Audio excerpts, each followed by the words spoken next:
নমস্কার বন্ধুরা, আমি শর্মিষ্ঠা কিচেনে সবাইকে স্বাগত। আজকে আমি আপনাদের সঙ্গে একটা দারুণ স্বাদের রেসিপি শেয়ার করছি, ডিমের ধোকা। চলুন দেখে নিই কীভাবে বানাই। আমি ডিমের ধোকার ডালনার জন্য আমি এখানে একটা পাত্র নিয়ে নিয়েছি আর 5টা ডিম নিয়ে নিয়েছি। আমি 5টা ডিমকে ফেটিয়ে এর মধ্যে দিয়ে দিচ্ছি।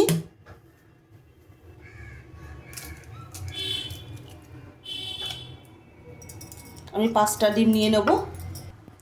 এখানে আমি 5টা ডিম ফেটিয়ে নিয়েছি আর এখানে কাঁচা লঙ্কা আর পেঁয়াজ কুচিটা আমি এর মধ্যে দিয়ে দেবো।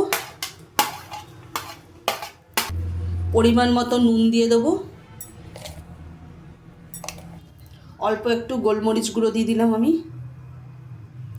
এবার আমি ভালো করে ফেটিয়ে নেব।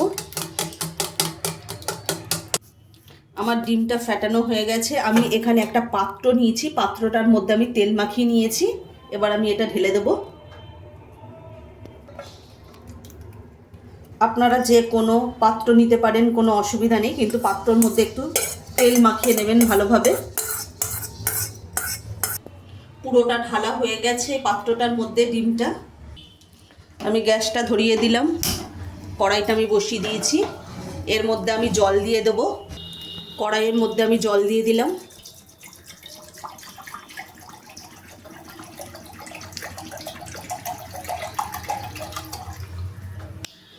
আর জলের মধ্যে একটা পিঁড়া দিয়ে দিয়েছি। এবার আমি ডিমের গোলাটা ওই পিঁড়াটার ওপর বসিয়ে দিলাম, দিয়ে এবার আমি ঢাকাটা দিয়ে ঢেকে দেব। আমি 15 মিনিট পর ঢাকাটা খুলে দেখে নেব। ডিমের ধোকাটা হতে হতে আমি এটা কেটে নিয়েছি। এখানে আমি 5টা কাঁচা লঙ্কা নিয়ে নিয়েছি, 6টা রসুন কোয়া, হাফ ইঞ্চির মতো আদা আর একটা ছোট সাইজের পেঁয়াজ আর একটা টমেটো। এটা আমি মিক্সিতে এক পেস্ট করে নেব এটা। এবার ঢাকাটা খুলে দেখে নেব।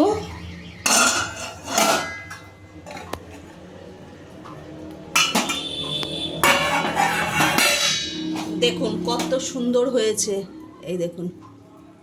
এবার আমি এটাকে ঠান্ডা করে থালায় ঢেলে নেব। দেখুন আমার ডিমটা কি সুন্দরভাবে উঠে গেছে। এবার আমি ধোকার মতো পিস পিস করে কেটে নেব। আমি এটা খুন্তি দিয়েই কেটে দিচ্ছি, এখানে আর ছুরি ব্যবহার করছি না।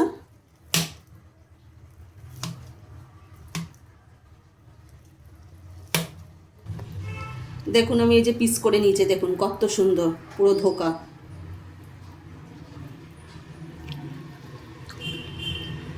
সমস্ত পিসগুলোই এরকম সুন্দরভাবে হয়েছে। এবার আমি ধোকার ডালনাটা বানিয়ে নেব।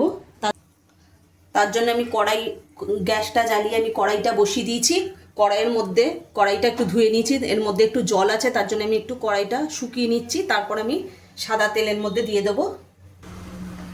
কড়াইয়ের মধ্যে আমি সাদা তেল দিয়ে নিয়েছি। এবার তেলটাকে ভালো করে গরম করে নেব। তেলটা গরম হয়ে গেছে, এর মধ্যে আমি ফোড়ন দিয়ে নেব। এখানে একটা শুকনো লঙ্কাকে অর্ধেক করে নিয়েছি, 2টো লবঙ্গ, 2টো ছোটো এলাচ, দারচিনি আর সাদা জিরে, এটা আমি ফোড়নে দিয়ে দেবো। ফোড়নের থেকে একদম সুন্দর একটা মিষ্টি গন্ধ বেরোচ্ছে। এর মধ্যে যে আমি মিক্সিতে পেস্ট করে রেখে দিয়েছিলাম সেটা আমি কড়াইতে দিয়ে দেবো। এবার আমি কিছু উপকরণ দিয়ে দেবো। 1 চামচ হলুদ গুঁড়ো দিয়ে দিলাম, 1 চামচ জিরে গুঁড়ো আর 1 চামচ গরম মশলা গুঁড়ো। পরিমাণ মতো নুন দিয়ে দিলাম। এবার আমি মশলাটাকে ভালোভাবে কষিয়ে নেব। মশলা যত ভালোভাবে কষাবেন খেতে তত তরকারি খুব টেস্ট হবে। ভালোভাবে একদম কষিয়ে নেব এটা।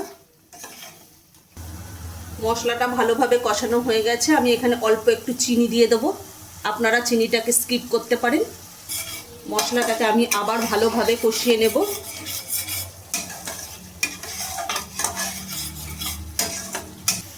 মশলাটা ভালোভাবে কষানো হয়ে গেছে। দেখুন মশলা থেকে কত সুন্দর তেল ছাড়তে শুরু করে দিয়েছে।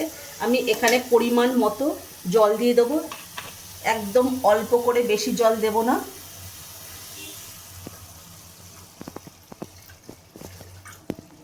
আপনারা যেরকম ঝোল খেতে পছন্দ করেন, এটা ডিমের যে ধোকা তার ডালনা করছি, এই জন্য বেশি এখানে জলের দরকার নেই। কিন্তু আপনারা যেরকম মানে ঝোলটা খেতে পছন্দ করেন সেই পরিমাণেই জলটা দেবেন। আমি এখানে অল্প করেই দিয়েছি। এবার ঝোলটা ফুটে উঠলেই আমি ডিমের ধোকাগুলো দিয়ে দেবো। ঝোলটা ভালোভাবে ফুটে গেছে, এবার আমি ডিমগুলো দিয়ে দেবো, ডিমের ধোকাগুলো দিয়ে আরেকটু ফুটিয়ে নেব আমি।